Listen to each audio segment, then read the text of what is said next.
শয়তান কোন সময় হাসে আর কোন সময়ে কাঁদে। এবার আল্লাহ রসুলের হাদিস শোনেন। আল্লাহ নবী বলেছেন, যখনই কোনো মানুষ আল্লাহকে সাজদা দেয়, ইবলিস এই দৃশ্য দেখার পরে মনের ব্যথায়, মনের যন্ত্রণায় ওই ব্যক্তির কাছ থেকে দূরে সরে যায়। দূরে সরে গিয়ে তারপরে সে কাঁদতে থাকে। কাঁদতে কাঁদতে কি বলে হাদিস থেকে শুনুন। আল্লাহ নবী বলেছেন, ইতাজালাশ শাইতানু ফায়াবকি ওয়া ইয়াকুল, শয়তান ওই ব্যক্তির নামাজের চিত্র দেখে দূরে চলে যায়। ফায়াবকি, অতঃপর সে কান্না করে আর সে বলে, ওয়া ইয়াকুল উমিরা ইবনু আদম বিসসুজুদ, আদম সন্তানকে সাজদা দেওয়ার আদেশ দেওয়া হয়েছে। ফাসাজাদা ফালাহুল জান্নাহ, অতঃপর সে সাজদা দিয়ে তার জন্য জান্নাত হাসিল করে নিয়েছে। সুবহানাল্লাহ। আল্লাহর নবীর সময়ে মসজিদ ছিল কাঁচা, মসজিদের ছাদ ছিল খেজুর পাতার ছাউনি দিয়ে করা, মসজিদের নিচে কোনো টাইলস করা ছিল না, দামি কোনো কার্পেটও ছিল না। মসজিদ ছিল কাঁচা, কিন্তু মুসল্লি ছিল পাকা। আল্লাহর নবী ১৫০০ বৎসর আগে শেষ জামানার চিত্রের ব্যাপারে ভবিষ্যৎবাণী করে গিয়েছিলেন। ইয়াতি আলান নাসি জামান, খুব শীঘ্রই মানুষের উপর এমন এক জামানা আসবে, মাসাজিদুহুম আমিরা, মসজিদগুলো হবে চাকচিক্যময়, ওয়া হিয়া খারাবুম মিনাল হুদা, কিন্তু তা হবে প্রকৃত অর্থে হেদায়াত শূন্য। আজকে যেন আল্লাহর নবীর ভবিষ্যৎবাণীর বাস্তব চিত্র আমাদের চোখের সামনে পরিদৃশ্যমান। আজকে আমাদের মসজিদগুলো পাকা, কিন্তু মুসল্লির অভাবে মসজিদ আমাদের পরে থাকে ফাঁকা। আপনার নামাজ নাই, আমার নামও কত সুন্দর গো, ইমান আলী। নামটা কি? আমাদের দেশে বেশিরভাগ মানুষের নামের সাথে কাজের কোনো মিল। তার বাবা তার নাম রেখেছে ফজর আলী। ফজর আলী ফজরের নামাজ আদায় করে না। তার বাবা নাম রেখেছে জোহর আলী, কিন্তু জোহর আলী জোহরের নামাজে আসে না। অনেক মানুষের নাম রমজান আলী, রমজান মাসে দুপুরবেলা গাঞ্জা টানে। অনেক মানুষের নাম কুরবান আলী, সামর্থ্য আছে, কিপটা বেটা কুরবানি দেয় না। অনেক মানুষের নাম ইমান আলী, কিন্তু ২৪ ঘন্টা সে যে কাজ কারবার করে, ওর নাম ইমান আলী হলো, কাজে কর্মে ও হলো বেঈমান এবং আস্ত মানুষ রূপী একটা শয়তান। এরকম আছে না? নামাজ, এই নামাজে আপনি আসেন না, আফসোসের ব্যাপার। আমাদের সবচাইতে বড় দুশ্মন, আমাদের সবচাইতে বড় শত্রুর নাম হলো ইবলিস, শয়তান। এই শয়তানের বয়স আমাদের চাইতে কম না বেশি? বুদ্ধি কম না বেশি? বুদ্ধিমান মানুষ আপনারা বলেন তো দেখি, ইবলিসকে জান্নাত থেকে বের করে দেওয়া হয়েছে কি না দেওয়ার কারণে? যুবকদের ব্যাটারি ফিউজ হয়ে গেল নাকি? চাচারা যদি আওয়াজ কম দেন অসুবিধা নাই, আমার মুরব্বী বাবারা যে এসেছেন এত রাত পর্যন্ত আসেন, এটাই বহু কিছু। কিন্তু যুবক যদি এই জোয়ানকালে বুড়া হয়ে যায়, তো তারা নিয়ে তো মারাত্মক টেনশনের বিষয়। ও চলবে কেমনে বাকি জীবন? যুবক ভাইরা আছেন তো? ইবলিসকে জান্নাত থেকে আউট করে দেওয়া হয়েছে কি না দেওয়ার কারণে? এবার বলেন তো দেখি, কয়টা সাজদা না দেওয়ার কারণে তাকে জান্নাত থেকে বের করা হয়েছে? সাজদা না দেওয়ার কারণে সে জান্নাত থেকে বের হয়ে প্রতিজ্ঞা করেছে, এই আদমের কারণে তুমি আমাকে জান্নাত থেকে বের করে দিয়েছো, এই আদম এবং তার সন্তানদেরকে জান্নাতে ঢুকতে বাধা দেওয়া, তোমার গোলামি করতে, তোমার আনুগত্য করতে বাধা দেওয়া, এটাই হবে আমার প্রধান এবং প্রথম কাজ। সে আল্লাহর সাথে ওয়াদা করেছে। আল্লাহ সূরা আরাফে তুলে দিয়েছেন, ফাবিমা আগওয়াইতানি লাআকুদান্না লাহুম সিরাতাকাল মুস্তাকিম, আমি এদেরকে সিরাতাল মুস্তাকিম, সোজা পথে চলতে বাধা দিব, এটা হবে আমার প্রধান কাজ। কিভাবে সে বাধা দিবে সে সেটাও বলেছে, সুম্মা লাআতিয়ান্নাহুম মিন বাইনি আইদিহিম ওয়া মিন খালফিহিম ওয়া আন আইমানিহিম ওয়া আন শামাইলিহিম ওয়া লা তাজিদু আকসারাহুম শাকিরিন। সামনে পিছনে ডানে বামে চতুর্দিক থেকে আমি প্রতারণার জাল বিস্তার করে আমি এদেরকে ধোঁকা দিয়ে জাহান্নামে টেনে নিয়ে যাব। এটা হচ্ছে মানুষের ব্যাপারে শয়তানের ওয়াদা। সে সাজদা না দেওয়ার কারণে জান্নাত থেকে বের হয়েছে। সুতরাং মানুষের বিরুদ্ধে তার প্রধান এবং প্রথম ষড়যন্ত্র হলো, প্রধান এবং প্রথম টার্গেট হলো এই মানুষকে সাজদা থেকে দূরে সরাইয়া রাখা। এই জন্য হাদিসে এসেছে শয়তান কোন সময় হাসে আর কোন সময়ে কাঁদে। এবার আল্লাহ রসুলের হাদিস শোনেন। আল্লাহ নবী বলেছেন, যখনই কোনো মানুষ আল্লাহকে সাজদা দেয়, ইবলিস এই দৃশ্য দেখার পরে মনের ব্যথায়, মনের যন্ত্রণায় ওই ব্যক্তির কাছ থেকে দূরে সরে যায়। দূরে সরে গিয়ে তারপরে সে কাঁদতে থাকে। কাঁদতে কি বলে হাদিস থেকে শুনুন। আল্লাহ নবী বলেছেন, ই'তাজালা শাইতানু ফায়াবকি ওয়া ইয়াকুল, শয়তান ওই ব্যক্তির নামাজের চিত্র দেখে দূরে চলে যায়।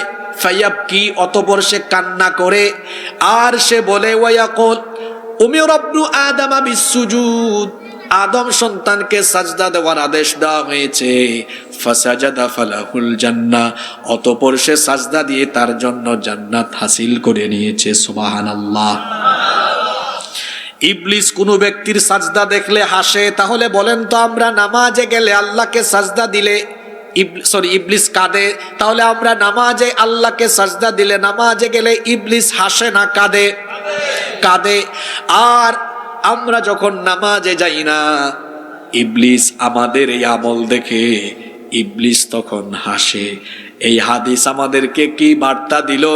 কথা বুঝে থাকলে বলেন তো, আমরা নামাজে না গেলে ইবলিস হাসে না কাঁদে? আর আমরা নামাজে গেলে ইবলিস হাসে না কাঁদে? ওকে ফাইন, খুব বুদ্ধিমান মানুষ আপনারা। নাও টেক ইউর ডিসিশন। এখন আপনি সিদ্ধান্ত নেন, আপনি কি নামাজের টাইমে আজান হলে ইবলিসকে হাসাবেন না কাঁদাবেন? বাকিরা যারা চুপচাপ ছিলেন তারা কি ইবলিস থেকে খেলাফত নিলেন নাকি? তা আপনার ভাবভঙ্গিমা দেখে তো মনে হয় খেলাফত নিয়ে ফেলেছেন। বলেন, সবাই কথা বলতে হবে এখানে। তাহলে আজান হলে নামাজের টাইমে আপনি ইবলিসকে হাসাবেন না কাঁদাবেন? জোরে বলেন, হাসাবেন না কাঁদাবেন? তো কাঁদাবেন কেমনে, নামাজে গিয়ে না গিয়ে? আহা, আপনার আজকের ফজর গেল কোথায়? জোহর আসর মাগরিব এশা গেল কোথায়? কোথায় গিয়েছে? আমার জাতীয় কবি বড় সুন্দর জবাব দিয়েছেন। তিনি বড় চমৎকার করে কবিতায় লিখেছেন, ঘুমাইয়া কাজা করেছ ফজর, তখনও জাগনি যখন জোহর, হেলায় খেলায় কেটেছে আসর, মাগরিবের ওই শুনিয়া যান, এখনো জামাতে হওরে শামিল, এখনো এসাতে আছে স্থান, বাজিছে দামামা বাদ্রে আমামা, শির উঁচু করি মুসলমান, দাওয়াত এসেছে নয়া জামানার, ভাঙা কেল্লায় উড়ে নিশান। আল্লাহু আকবার। এত সুন্দর কবিতা তিনি লিখেছেন, এজন্য আমার সমাজের মানুষের বাস্তব চিত্র প্রতিটি লাইনে তিনি তুলে ধরেছেন। আমার ফজর কোথায়? কবি বলছেন, ঘুমাইয়া কাজা করেছ ফজর। শীতকাল, গ্রীষ্মকাল, বর্ষাকাল, সকল কালেই ফজরের নামাজ আদায় করার চ্যালেঞ্জের ব্যাপার। ইবলিস এসে খুব আদর করে তখন ঘুমানোর জন্য বলে। হয় যে হাদিসে এসেছে, ইবলিস এসে কি বলে? আলাইকা লাইলুন তাওয়িল ফারকুদ, রাত অনেক লম্বা, তুই ঘুমা। মুয়াজ্জিন সাহেব বলেন, আস-সালাতু খায়রুম মিনান নাওম, ঘুমের চাইতে নামাজ উত্তম। আর ইবলিস এসে বলে, নামাজের থেকে ঘুম উত্তম, তুই ঘুমা। আপনি যে নামাজ কাজা করে ঘুমিয়ে থাকলেন, আপনার তালাবদ্ধ অন্তর কখন খুলবেন? এই ঘুমন্ত বিবেক আপনার কোন দিন জাগ্রত হবে আমাকে বলেন? আপনি যে নামাজ আদায় না করে ঘুমিয়ে থাকলেন, আপনি জোহর পর্যন্ত পৃথিবীতে বেঁচে থাকবেন, এর কি কোনো নিশ্চয়তা আছে? জোরে বলেন, আছে? মানুষের জীবন হলো এমন, এর নাই কোনো ওয়ারেন্টি, নাই কোনো। কেমন করে ঘুমাও তুমি, কেমন করে ঘুমাও তুমি, ফজর করে কাজা, এমন তো হতে পারে জোহরে জানাজা। কি হতে পারে না? যুবক ভাইয়েরা বলছে মনে মনে, না হুজুর, এত তাড়াতাড়ি কেমনে মরবা, আমি এত ইয়াং। আমি যুবক মানুষ, কিভাবে মারা যাব? Keep in your mind, there is no serial of death. মৃত্যুর কোনো সিরিয়াল নাই। যে পৃথিবীতে এসেছে পরে সে চলে যেতে পারে আগে। চোখেরই পলকে তুমি হতে পারো লাশ, চিরতরে বন্ধ হবে তোমার নিঃশ্বাস। চোখেরই পলকে তুমি হতে পারো লাশ, চিরতরে বন্ধ হবে তোমার নিঃশ্বাস। হবে এলান তোমারই নাম মসজিদের মাইকে, হবে এলান তোমারই নাম মসজিদের মাইকে। বাড়িওয়ালা নাই রে বাড়ি নাই রে দুনিয়াতে, বাড়িওয়ালা নাই রে বাড়ি নাই রে দুনিয়াতে, বাড়িওয়ালা নাই রে বাড়ি নাই রে দুনিয়াতে, বাড়িওয়ালা নাই রে বাড়ি নাই রে দুনিয়াতে। বাড়ি থাকবে, বাড়িওয়ালা। আপনি যে বাড়িতে আছেন হয়তোবা 1-150 বছর আগে আপনার দাদার দাদা এই বাড়িতে ছিল, থাকতে পেরেছে, আপনিও থাকবেন না। পৃথিবীর চরম বাস্তবতা হলো এই, আপনার পরবর্তী প্রজন্ম আপনার নামও মনে রাখবে না। আপনার দাদার দাদার বাপের নাম আপনি জানেন? জানেন না। এক সময় আপনার নাতির নাতি আপনার নামও জানবে না। এটাই হলো দুনিয়ার বাস্তবতা। আপনি নামাজ আদায় করেন না, ফজর যায় ঘুমে, জোহর যায় আপনার বেখেয়ালে, আসর যায় খেলাধুলায়, মাগরিব যায় আড্ডায়, এশা যায় তামাশায়। এভাবেই তো আপনার জীবন চলছে, এভাবে আপনার জীবন চলছে। বাট মনে রাখবেন আপনি এই জীবন একদিন থেমে যাবে, শেষ হয়ে যাবে একদিন। রঙ্গমঞ্চ, তামাশা, ফুটানি, বাহাদুরি সব একদিন শেষ হবে, কিন্তু গায়ে একদিন সাদা কাফন লাগবেই, এতে কোনো সন্দেহ। No one can escape from death. এই মৃত্যু থেকে পালিয়ে একটা মানুষও বাঁচতে পারবে না। ফুটানি করেন, একদিন মরবেন আপনি। এটা হচ্ছে মানুষের জীবনের সবচাইতে বস্তুনিষ্ঠ, অলঙ্ঘনীয়, অনিবার্য মহাসত্য। ওয়াজ তো আমার চেয়ে আপনারা আরো ভালো জানেন। দেখেন, এটা প্রশ্ন করি, সবাই পারবে এটা। মরণের পরে একদিন আল্লাহর সামনে দাঁড়াবো, এতে তো আমাদের কারো কোনো সন্দেহ। কিয়ামতের দিন আল্লাহ যখন বিচার আরম্ভ করবেন, প্রথম প্রশ্ন আল্লাহ কোন আমলের ব্যাপারে করবেন? বলছে না ওয়াজ জানে, কিন্তু আমলের অভাব আছে। এটা জানে তারা। কেন রে ভাই নামাজ কাজা করেন বলেন? বুখারী শরীফের হাদিস, আল্লাহর নবী বলেছেন, ইন্না আউওয়ালা মা ইউহাসাবু বিহিল আবদু ইয়াউমাল কিয়ামাতি মিন আমালিহি সালাতিহি। আল্লাহর নবী বলেছেন, নিশ্চয়ই কিয়ামতের ময়দানে তোমাদের কাছ থেকে প্রথম যে আমলের হিসেব আল্লাহ চাইবেন সেটা হলো, বান্দারে নামাজ নামাজ নামাজ ঠিক মতো আদায় করেছিস কিনা। সবার আগে নামাজের হিসাব নেওয়া হবে। কি জবাব দিবেন আপনি আল্লাহর কাছে? একটু ভাবুন তো, আজকে এখানে বসে চিন্তা করুন তো। আপনি প্রথম প্রশ্নে আটকে যাচ্ছেন, কেন নামাজে আসছেন না আপনি? আপনি নামাজের টাইমে নামাজে না আসলে খুশি হয় কে? বাকিরা কথা বলছেন না, খুশি হয় কে? আর নামাজে চলে আসলে খুশি হন কে? এখন ভাই আপনি এখানে বুঝে শুনে সিদ্ধান্ত নিয়ে যান, আপনি কি ডেইলি 5 বার আল্লাহর গোলামি করে আল্লাহকে খুশি করবেন, না শয়তানের গোলামি করে শয়তানকে খুশি করবেন? আল্লাহর রাসূল বলেছেন, বাইনাল আবদি ওয়া বাইনাল কুফরি তারকুস সালাহ। আল্লাহর বান্দা আর কাফিরের মধ্যে পার্থক্য হলো নামাজ ছেড়ে দেওয়া। আল্লাহর বান্দা আর কাফিরের পার্থক্য হয় নামাজ দিয়ে। আল্লাহর বান্দা কোনোদিনও নামাজ ছাড়তে পারে। সবার আগে নামাজ, সবার আগে হলো নামাজ, সবার আগে নামাজ।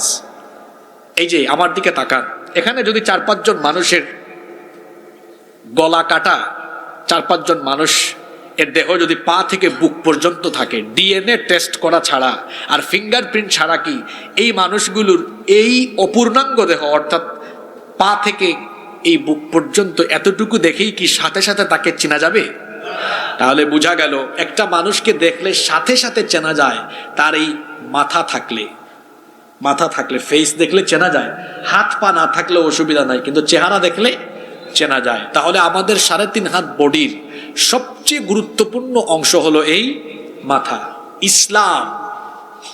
ইসলামকে যদি আমরা একটা বডি বা একটা ইমারতের সাথে তুলনা করি, তাহলে এর মাথা হলো নামাজ। as-salatu hiya রাসুল ইবাদা, নামাজ হলো ইবাদতের মগজ। মাথা কাটা, গলা কাটা, কোনো মানুষের অপূর্ণাঙ্গ দেহ দেখলে যেভাবে সাথে সাথে তাকে চেনা যায় না, তার পরিচয় পাওয়া যায় না, ঠিক তেমনি নামাজ বাদ দিয়ে রোজা, হজ, যাকাত, ওয়াজ মাহফিলের আয়োজন করা, বক্তা হওয়া, তক্তা হওয়া, শ্রোতা হওয়া, সবকিছু করলো কিন্তু নামাজ নাই। নামাজ বাদ দিয়ে কোনো ব্যক্তি তাকে মুসলমান হিসাবে আল্লাহর দরবারে পরিচয় দিতে পারবে না। সবার আগে কি?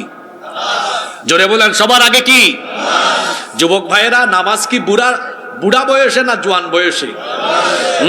একজন যুবকের সাজদা, একজন যুবকের রুকু সাজদা একজন বুড়া মানুষের রুকু সাজদার চাইতে আল্লাহর কাছে অনেক অনেক অনেক অনেক দামি। সুবহানাল্লাহ। আপনি যখন বুড়া হয়ে যাবেন তখন কিন্তু আপনি লম্বা সময় রুকু সাজদা দিতে পারবেন না, কিন্তু জোয়ান কালে, যৌবনকালে আপনি কিন্তু লম্বা সময় রুকু সাজদা দিতে পারবেন। যৌবনকালে ইবাদত করবেন, এর বেনিফিটটা বুড়াকালে পাবেন, আখিরাতেও পাবেন। কয়টা?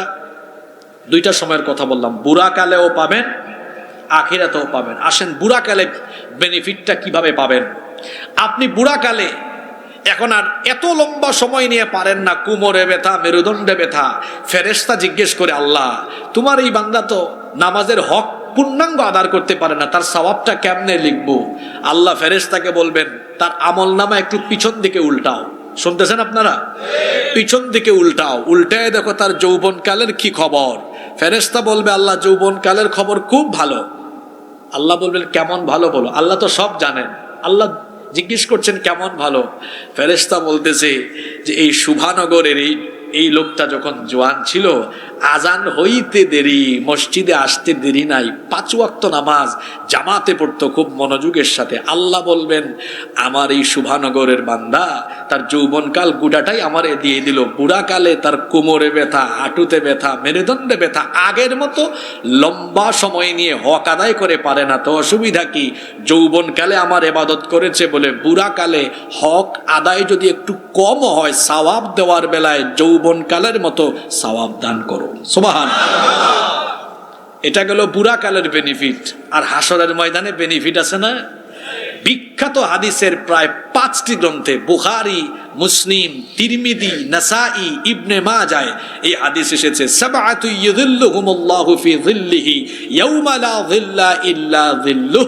7 শ্রেণীর মানুষকে আল্লাহ কিয়ামতের দিন আরশে আজিমের ছায়ার নিচে জায়গা দিবেন। এর মধ্যে এক শ্রেণী হলো ওয়াশাবুন নাশাআ ফি ইবাদাতিল্লাহ, যে যুবক তার যৌবনকাল আল্লাহর ইবাদতে কাটিয়েছে। আল্লাহ বলবেন, শুভানগর দলকুইয়ার যুবকগুলারে বের করো। ফেরেশতারা বলবেন, আল্লাহ এই যুবকদেরকে দিয়ে কি করবেন? কি করব বুঝো না, গোটাটা যৌবনকাল আমারে সাজদা দিয়ে দিয়ে কাটিয়েছে।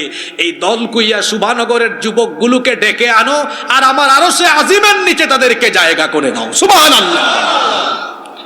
এই দলকুইয়া শুভানগরের যুবক ভাইয়েরা কি আল্লাহর আরশে আজিমের নিচে জায়গা চায় না? জোরে বলেন, চান কি চান না? আজান হলে যাব কোথায়? নাম সালাত কায়েম করো, সালাত কায়েম করো, হবে সম্মানী তুমি, হবে জান্নাতি তুমি, দেবে কাল হাসরে শীতল ছায়া আরশে আযীম। রব্বিয়াল আলা রব্বিয়াল আযীম, রব্বিয়াল আলা রব্বিয়াল আযীম। সুবহানাল্লাহ পড়েন। তাহলে নামাজ ছাড়া যাবে না, কারণ আমরা নামাজ ছেড়ে দিলে শয়তান খুশি না বেজার? আর একটু জোরে বলেন, শয়তান খুশি না বেজার? আমরা কি শয়তানকে খুশি করব? আর একটু জোরে বলেন, আমরা কি শয়তানকে খুশি করব? আমরা খুশি করব কাকে? খুশি করব কাকে? আল্লাহকে। খবরদার, এজন্য আজান হয়ে গেলে আমরা নামাজের বাহিরে থাকবো না ইনশাআল্লাহ।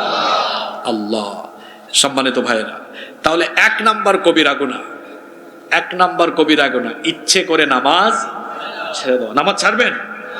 নাম্বার 2, কষ্ট হচ্ছে নাকি আপনাদের? নাম্বার 2, 2 নাম্বার, অন্যায়ভাবে অবৈধ পথে হারাম পথে উপার্জন করা, এটি আরেকটি কবিরা গুনাহ।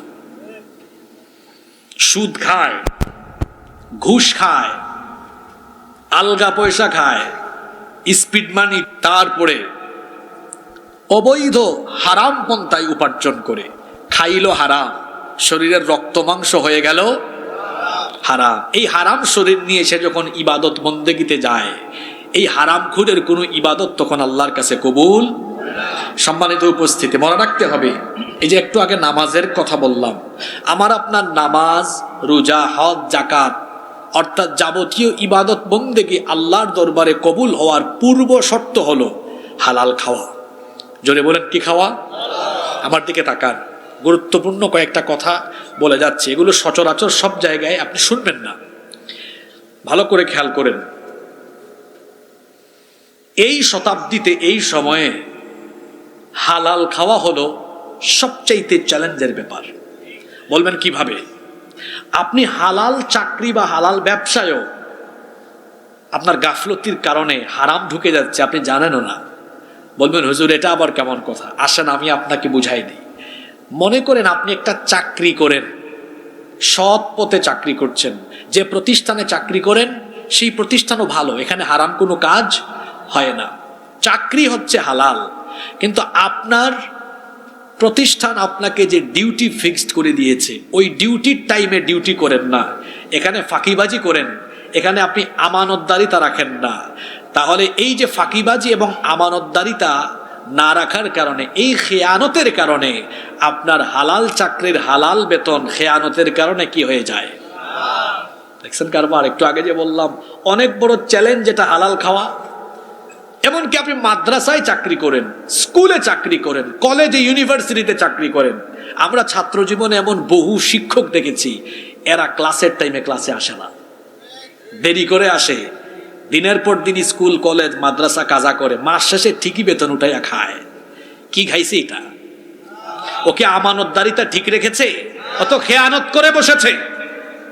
আপনি কোনো প্রতিষ্ঠানে, কোনো কর্পোরেট বা কোনো বিজনেস প্রতিষ্ঠানে, কোনো ফ্যাক্টরিতে, গার্মেন্টসে চাকরি করেন, হালাল, কিন্তু ডিউটি ঠিক মতো করেন না, ফাঁকিবাজি করেন, 2 নম্বরই করেন, তো হালাল জিনিসকে আপনি গাফলতি করে কি বানাইলেন? আমি কি ভুল বললাম? আসেন ব্যবসা, ব্যবসা কি হালাল না হারাম? আপনি এই হালাল ব্যবসায় 2 নম্বরই শুরু করলেন। ভাই ভাল লাগছে আপনারে, কসম আল্লাহর, কেনা দামে দিয়ে দিলাম। কেনা দামে আপনি আমারে দিলে এই দোকানের ভাড়া, ডেকোরেশন, ইলেকট্রিক বিল, এগুলোকে আমার বাপের বাড়ির থেকে নিয়ে দিবেন নাকি? এই যে কথাটা দিনে 50-60 জন কাস্টমারকে মিথ্যা বলল, ব্যবসা ছিল হালাল, কিন্তু মিথ্যা বলে তার উপার্জন বানিয়ে ফেলেছে। আমি যে কথাগুলো বলছি এগুলো বাংলাদেশে ঘটে না গো, হ্যাঁ?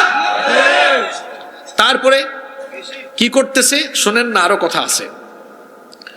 মেপে দেওয়ার সময় ওজনে কম দেয়, তো ব্যবসা তো হালাল ছিল, এই যে ওজনে কম দিয়ে উপার্জনকে কি বানালো?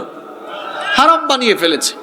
তারপরে মিথ্যা বলে 2 নম্বর জিনিস কয় ভাই, 1 নম্বর জিনিস আপনারা দিলাম, ব্যবসাটা ছিল হালাল, মিথ্যা বলে বানিয়ে ফেলেছে। আবার অনেকে ব্যবসা বাণিজ্যে ধোঁকাবাজি করে, উপরে দেখা যাচ্ছে তাজা জিনিস আর নিচে পচা জিনিস রাখে না, মাছ সবজি দিয়ে দিচ্ছে। এই যে আল্লাহ রসুল কি বলেছেন, মান গাশা ফালাইসা মিন্না, যে ব্যক্তি ধোঁকাবাজি করে সে আমার উম্মত হতে পারে। তো ব্যবসা তো হালাল, কিন্তু মিথ্যা, ধোঁকাবাজি, প্রতারণা, ওজনে কম দেওয়া ইত্যাদি ইত্যাদি অপকর্মের মাধ্যমে হালাল ব্যবসার উপার্জনকে বানিয়ে ফেলেছে। কি বললাম, এই দুনিয়াতে হালাল খাওয়া এখন সবচাইতে বড় চ্যালেঞ্জের ব্যাপার। ইবাদত কবুলের পূর্ব শর্ত হলো হালাল খাওয়া। কি খাওয়া? এবার একটা হাদিস শোনাই, আপনাদের মনোযোগ আছে না চলে গেছে? তো শোনেন, এই হাদিসটা মুসলিম শরীফে এসেছে। হাদিসের বর্ণনাকারী সাহাবী হচ্ছেন সবচাইতে যিনি বেশি সংখ্যক হাদিস বর্ণনা করেছেন, আবু হুরায়রা রাদিয়াল্লাহু আনহু তিনি বলছেন আল্লাহর রাসূল বলেছেন ইন্নাল্লাহা তাইয়্যিব লা ইয়াকবালু ইল্লা তাইয়্যিবা, নিশ্চয়ই আল্লাহ পবিত্র, পবিত্র ছাড়া কোনো জিনিস তিনি অ্যাকসেপ্ট করেন না, কবুল করেন না। ওয়া আন্নাল্লাহা আমারাল মুমিনিনা বিমা আমারা বিহিল মুরসালিন, আর আল্লাহ তাআলা মুমিনদেরকে তাই আদেশ দিয়েছেন যে আদেশ তিনি রাসূলদেরকেও দিয়েছিলেন। সুম্মা যাকারার রাজুল, এরপরে আল্লাহর রাসূল এক ব্যক্তির ঘটনা উল্লেখ করলেন। শুনতেছেন আপনারা? আল্লাহর রাসূল সাহাবীদের সামনে এমন এক ব্যক্তির ঘটনা উল্লেখ করলেন, ইউতিলুস সাফারা আশআথা আগবারা ইয়ামুদ্দু ইয়াদাইহি ইলাস সামা। আল্লাহর নবী বললেন এমন এক ব্যক্তি যার চুল এলোমেলো, উস্কো খুস্কো, গোটা বদন শরীর হলো ধুলাবালি যুক্ত, লম্বা সফরে আছে, হঠাৎ করে আসমানের দিকে হাত তুলেছে, হাত তুলে দোয়া করতেছে আল্লাহর কাছে। আল্লাহর নবী বলছেন এই লোক হাত তুলে আল্লাহর কাছে দোয়া করে, অথচ এই ব্যক্তির পরিচয় হলো সে হলো এমন মানুষ মাতআমুহু হারাম ওয়া মাশরাবুহু হারাম ওয়া মালবাসুহু হারাম, সে যে কাপড় পরিধান করেছে হারাম টাকায় কেনা, সে যে খাবার খেয়েছে এটা হারাম টাকায় কেনা, সে যে পানীয় পান করছে হারাম টাকায় কেনা, এইভাবে করে হারাম খেয়ে হারাম পরিধান করে ওয়া গুযিয়া বিল হারাম, হারাম পন্থায় তার দেহ গঠিত হয়েছে। সুতরাং এই রকম হারাম খুরের ইবাদত কিংবা দোয়া কি করে আল্লাহর কাছে পৌঁছায়? এই রকম হারাম খাওয়ার পরে, হারাম পরিধান করার পরে, হারাম জীবন যাপনে অভ্যস্ত থাকার পরে যেই ব্যক্তি আল্লাহর কাছে দোয়া করে কিংবা ইবাদত করে, তার দোয়া কিংবা ইবাদত আল্লাহ কবুল করেন না। এক হারামখোর গিয়েছে হজে, আর জিদ্দা বিমানবন্দরে ইহরামের সাদা কাপড় পরিধান করে বিমান থেকে নেমে হাজী সাহেব তালবিয়া পাঠ আরম্ভ করেছে। লব্বাইক আল্লাহুম্মা লব্বাইক, লব্বাইক লা শারীকা লাক লব্বাইক, ইন্নাল হামদা ওয়ান নি'মাতা লাকা ওয়াল মুলক লা শারীকা লাক, লব্বাইক আল্লাহুম্মা লব্বাইক। কি বলছে সে? লব্বাইক আল্লাহুম্মা লব্বাইক, হে আল্লাহ আমি হাজির। আল্লাহ বলেন কিরে বাটপার, তোর ভিসা আর টিকেট এটা চাঁদাবাজির টাকায়, এটা জনগণের পয়সা মারা খাওয়া, এটা অন্যায় অবৈধ পথে হারাম পথে উপার্জন করা টাকা, এমনকি তোর গায়ের ইহরামের কাপড়টাও হারাম টাকা। এখানে আসলি সব হারামের উপরে থেকে হারাম উপায় আসলি, এসে বলতেছস যে হ্যাঁ আল্লাহ আমি হাজির। তোর মতো হারামখোরের উপস্থিতি, অ্যাটেন্ডেন্স আমি আল্লাহ কবুল করলাম না। আপনারা ঘুমাই গেছেন নাকি? সুদ খায়, ঘুষ খায়, তারপরে মসজিদে এসে জুমার দিনে হুজুর, কি হুজুর একটু লম্বা দোয়া করেন, অথবা এলাকায় নতুন মসজিদ হয়েছে, কাকে সভাপতি বানানো হবে? আমাদের সমাজের বেশিরভাগ মসজিদ কমিটির সভাপতি হারামের সাথে সম্পর্কিত। আমার বাংলাদেশে বেশিরভাগ মসজিদ ব্যবস্থাপনায় আমরা যাদেরকে বসাই, আমরা কি যোগ্যতা দেখি দেখেন তো, কমন পড়ে কিনা? টাকা, পয়সা, ক্ষমতা, আধিপত্য, বংশ বড় কিনা। আর আল্লাহ কি বলেছেন? মসজিদের ব্যবস্থাপনায় থাকবে তারা পরহেজগার যারা। আল্লাহর দেওয়া এই নীতিমালা লঙ্ঘন করে মসজিদ ব্যবস্থাপনা কমিটি বানানো হলে, আমি আজকে এখানে বলে গেলাম, এই মসজিদের মিম্বর থেকে কোনোদিনও হক কথা, হকের আওয়াজ শোনা যাবে না। আর এটা শেষ জামানার মসজিদের আলামত। নবীজি কি বলেছেন? ইন্না মিন আশরাতিস সাআহ উলুউন আহলুল ফিসকি ফিল মাসাজিদ, নিশ্চয়ই কিয়ামতের একটা আলামত হলো শেষ জামানায় মসজিদগুলোতে আল্লাহওয়ালা ইমাম সাহেব, খতিব সাহেব বা পরহেজগার মানুষদের গলার আওয়াজের চাইতে ফাসেক ফুজ্জারদের গলার আওয়াজ বড় হয়ে যাবে। দেখেন না, সুদখুর ঘুষখুর সভাপতি। আর মসজিদে জুমার দিনে আসবে কখন জানেন? একদম সাদা ধবধবে টুপি, সাদা ধবধবে পাঞ্জাবি পায়জামা লাগায়া, দেখলে মনে হয় জান্নাত থেকে পালায় আসছে। 1:15 মিনিটে ঢুকবে, যখন হুজুর ওয়াজ বয়ান শেষ করেন, আয়সা কি করে মসজিদের যে দরজা আছে, গেট আছে, একটা কাশি মানে মানে বুঝায় আমি সভাপতি চলে এসেছি, তারপরে রাস্তাটা কি করো, ক্লিয়ার করো, সামনে যাই। আলেম ওলামাদেরকে বলবো একটু প্রেস্টিজিয়াস হন, ব্যক্তিত্ববান হন। আমি এরকম এক মসজিদে খুতবা দিচ্ছি, একবার দেখি সভাপতি এসে কাশি মেরেছি, আর মানুষ তারে কি করে সাইড দেয়। আমি বললাম আপনি যেখানে আছেন সেখানে দাঁড়িয়ে থাকেন, জায়গায় বসে যান। মসজিদ কারো বাপের সম্পত্তি নয়, আর এটা কারো ব্যক্তিগত অফিস নয়। যে আগে আসবে সে আগে বসবে, যে পিছনে আসবে সে সভাপতি বা সভাপতির বাপ হলেও সে বাইরে বসবে।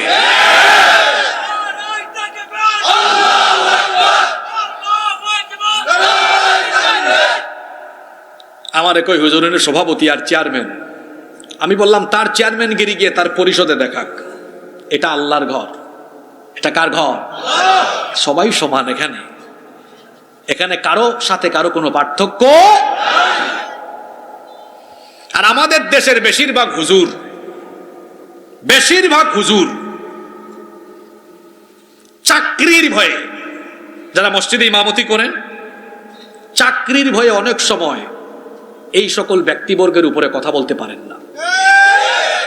কে বলছে আপনারা চাকরি করতে? 5,000 টাকা বেতন দেয় আপনাকে, রিক্সা চালায় ভাত খানবি আপনি, 15,000 20,000 টাকা ইনকাম করতে পারবেন। আর যদি বলেন না হুজুর আমি টাকার জন্য না, এখানে টাকার জন্য না, যুক্তি দিচ্ছি, কিন্তু আপনি আবার এখানে প্যান্ডেলের বাইরে গিয়ে আমার সমালোচনা করেন না। যদি বলেন হুজুর আমি টাকার জন্য না, এখানে আমি দ্বীনি অনুভূতি নিয়ে চাকরি করি, তা আমাকে জবাব দেন, দ্বীনি অনুভূতি নিয়ে চাকরি করলে হারামখোরের কথার উপরে কথা বলতে পারেন না, এ কেমন অনুভূতি আপনার? আর যদি বলেন হুজুর দ্বীনি অনুভূতি আছে, তাহলে পয়সার দিকে তাকাইতেন না আপনি? তার পয়সা আপনি তার চোখের উপরে, তার গায়ের উপরে ছুঁড়ে মারবেন আপনি। তোর পয়সা তোর কাছে রাখ। আপনি যদি পয়সার জন্য ইমামতি না করেন, তো পয়সা তার মুখের উপর ছুঁড়ে মারেন দেখি। আর যদি বলেন হুজুর না দ্বীনি অনুভূতি নিয়ে কথা বলে, তো বলেন দেখি তার বিরুদ্ধে কথা। কি যুক্তি ঠিক আছে? মাটি কেটে ভাত খান না আপনি। আমরাও তো খেতাবতীতে আছি, 9 বছর ধরে মসজিদে খুতবা দিয়েছি। আমি আমার ছাত্র জীবনে মনে আছে, এক সভাপতি আমাকে বলে দিয়েছিল এটা বলবেন না, ওইটা বলবেন না। আমি তৎক্ষণাৎ মসজিদে বলেছিলাম আজকে সভাপতি খুতবা দিবে, আমি খুতবা দিব না। সে যদি আমাকে পথ ঠিক করে দেয় কোনটা বলবো কোনটা বলবো না, তাইলে আমি এখানে খতিব হইলাম কেন? আপনারা কি আমার কথায় কষ্ট পেয়েছেন? আমি এরকমই, যেটা বলি সুজা, আমি ঠোঁটকাটা স্বভাবের মানুষ।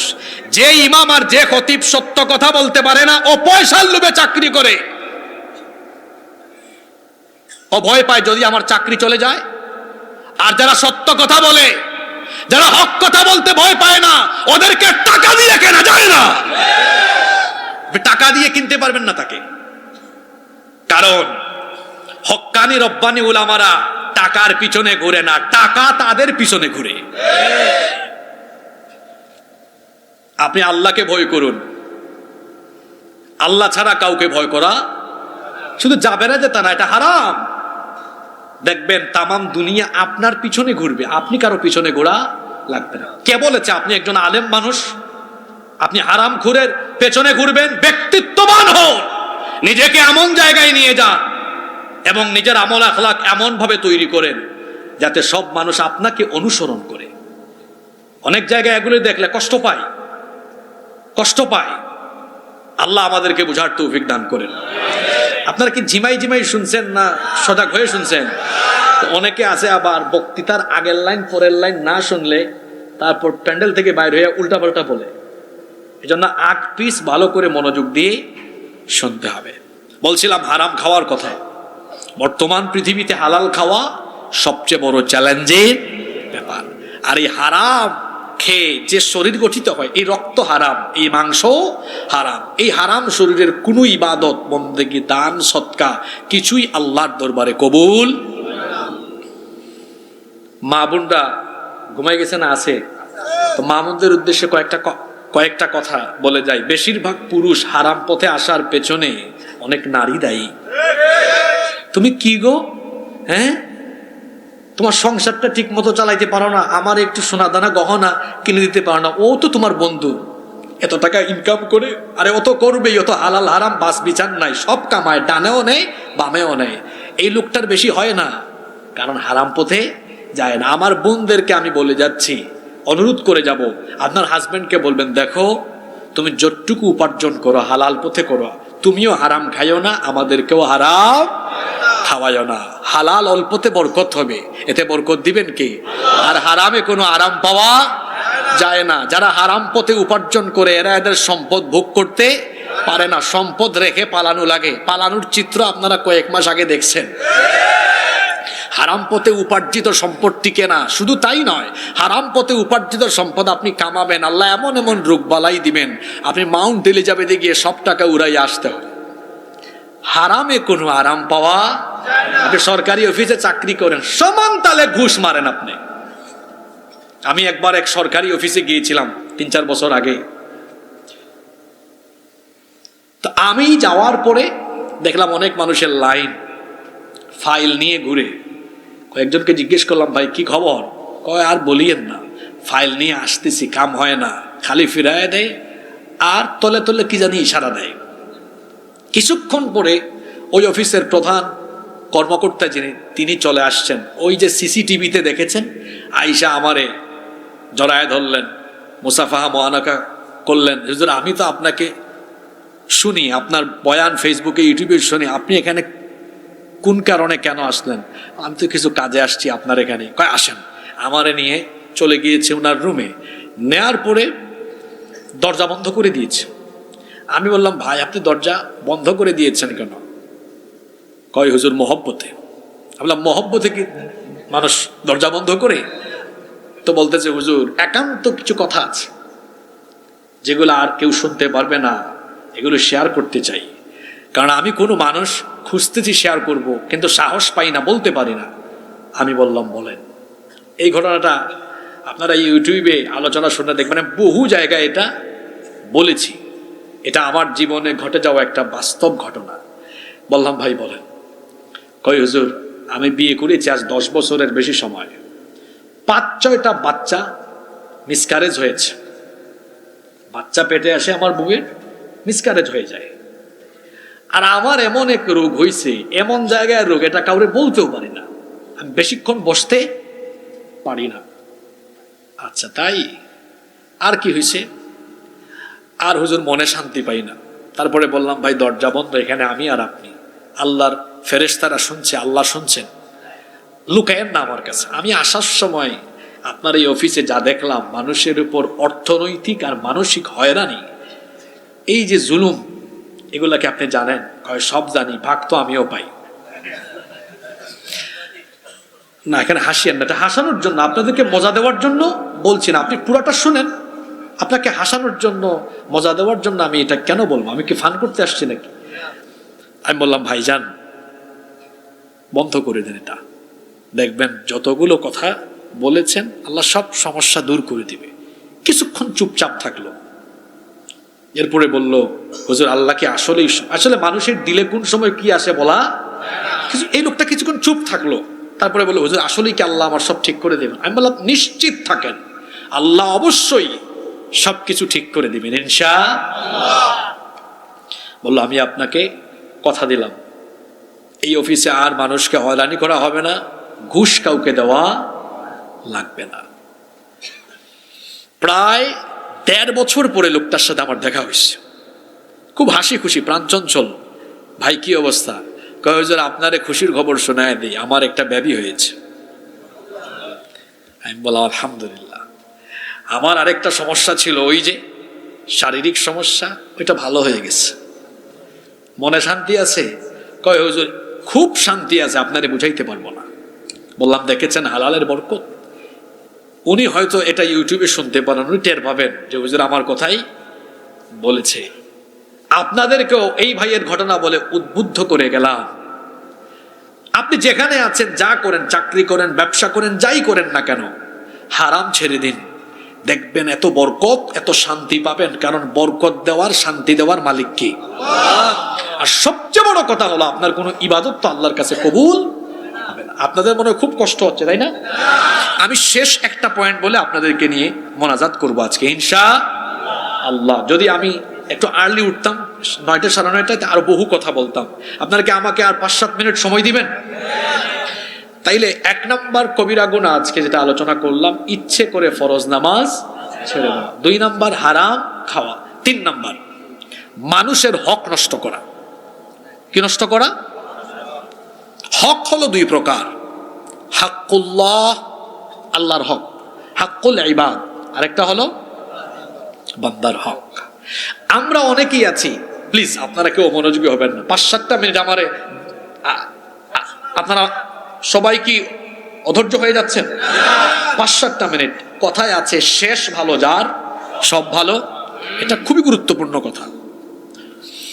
আমাদের সমাজে অনেক মানুষ আছে যারা আল্লাহর হকের ব্যাপারে সচেতন। আমি চোখে আঙ্গুল দিয়ে দেখাই, দেখবেন আজান হলে এই লোকটা একদম হুজুরের পিছনে দাঁড়ায়। আবার বান্দার হকের ব্যাপারে সে এত অসচেতন, এলাকার যত মাদক চোরাচালান হয় তার পার্সেন্টেজ তারে দেওয়া লাগে। এই লোকটা 5 ওয়াক্ত নামাজ পড়ে, কিন্তু 500 টাকা ঘুষ দিলে পরে বিচারের রায় উল্টাইয়া গ্রামে গঞ্জে দুর্বলকে একদম শেষ করে ফেলে। এগুলো আমি আপনাদের এলাকার কথা বলছি না, আমি অন্য এলাকার কথা বলতেছি। আমি নিজে গ্রামের ছেলে, তো এখন আমার শরীরে গ্রামের মাটির গন্ধ আছে।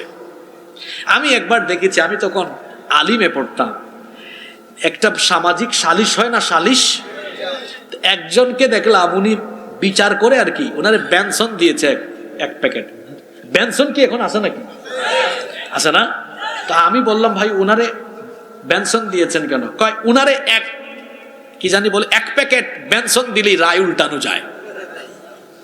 রায় উল্টানো, প্রত্যেক এলাকায় কিছু মাতবর আছে না, সালিশ বিচার করে, ওখানে বেশ কিছু ঘুষখোর আছে।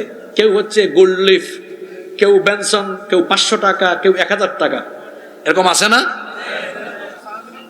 চা ওই দেখছেন আমার আরেক ভাই মাত্র 10 টাকার কথা বললেন, চা দিলেই উল্টে যায়। কি বলেন ভাই, এরকম হয় না?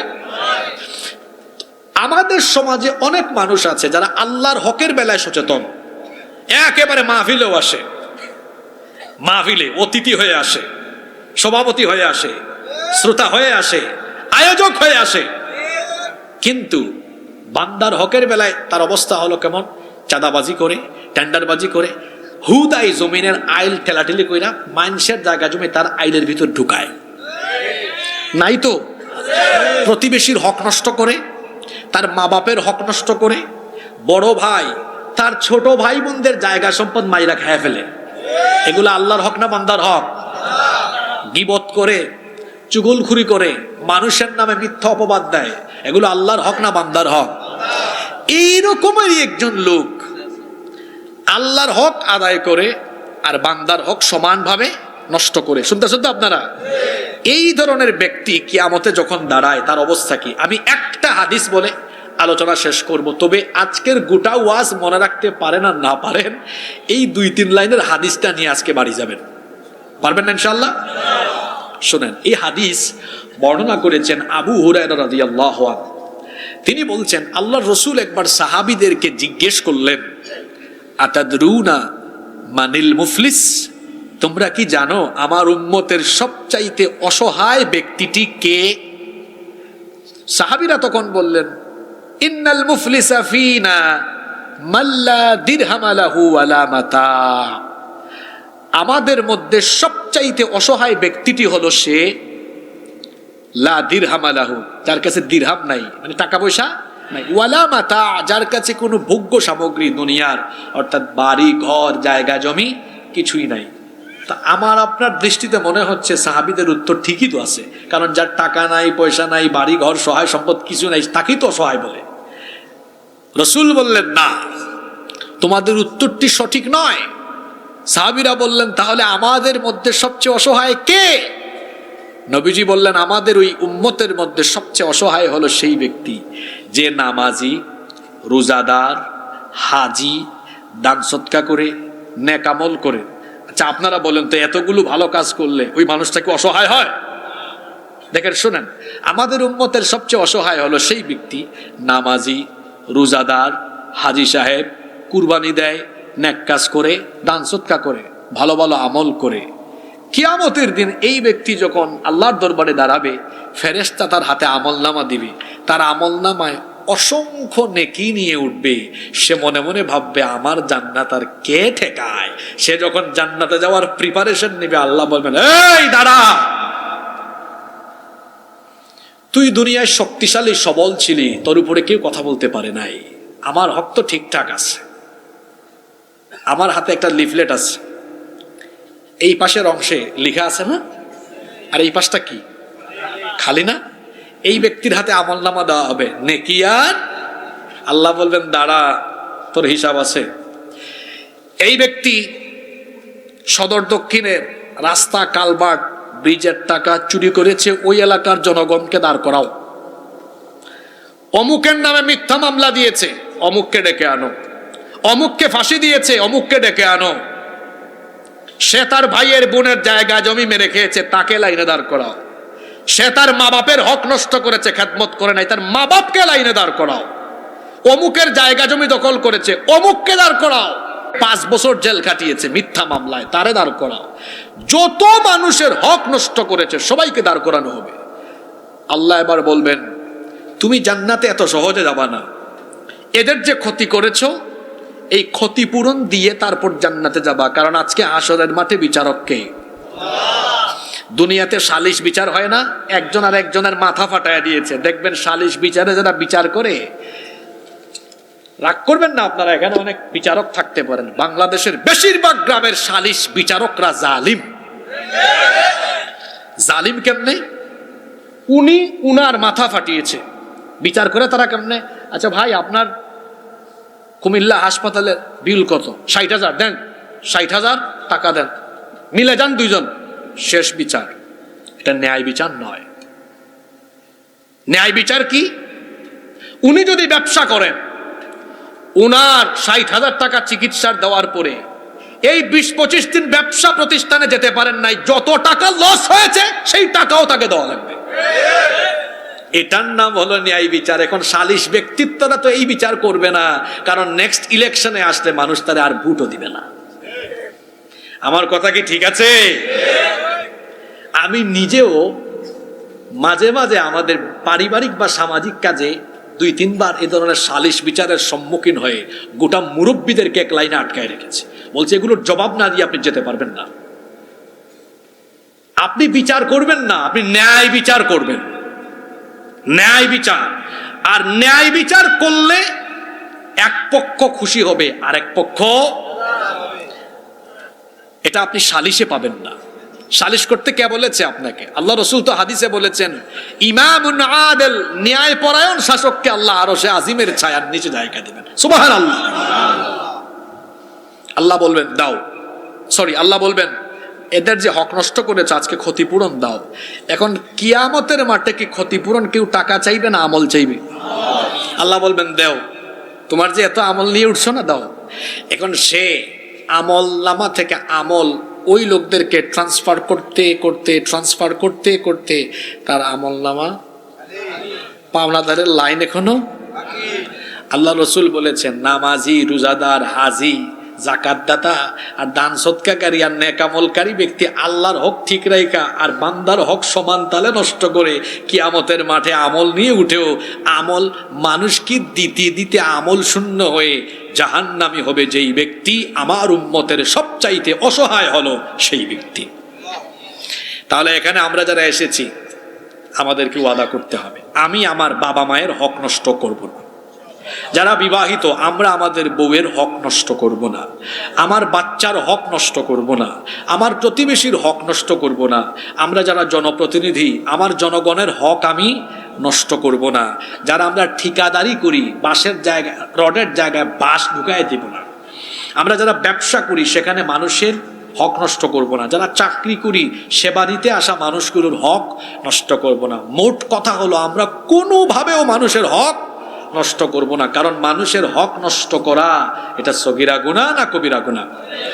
আমি আজকে সংক্ষিপ্ত সময়ে আমাদের সমাজে প্রচলিত 3টি ভয়াবহ কবিরা গুনার কথা বলেছি, যেগুলো আমাদের সমাজে রেগুলার হচ্ছে কি হচ্ছে না। এর মধ্যে 1 নাম্বার বলেছি ইচ্ছে করে ফরজ নামাজ কাজা করা। আমরা কি ফরজ নামাজ কাজা করব? আল্লাহর সাথে কি আমরা এই ওয়াদা করতে পারি? দেখি কারা কারা রাজি আছেন, হাত তোলেন তো। মাশাআল্লাহ, আল্লাহ সবাইকে কবুল করেন। 2 নাম্বার, আমরা আজকে আল্লাহর সাথে এই ওয়াদা করে যাই, আমরা আর হারাম খাবো না। রাজি আছেন তো? 3 নাম্বার, আমরা ওয়াদা করে যাই, আমরা মানুষের হক নষ্ট করব না, ইনশাআল্লাহ। কয়টা কথা? এই 3টা আমল আপনাকে জান্নাতি মানুষ বানায় দিবে, বেশি কিছু লাগে না। নামাজ ঠিক করেন, হালাল খান, মানুষের হক নষ্ট করা বন্ধ করে দেন, দেখবেন আপনি হবেন এই দুনিয়ার সবচেয়ে আলোকিত চরিত্রবান মানুষ, যার চরিত্র থেকে মুগ্ধতা সমাজে ছড়াবে, ইনশাআল্লাহ। আলোর পথে 24 ঘন্টা শুধু ইসলাম প্রচার।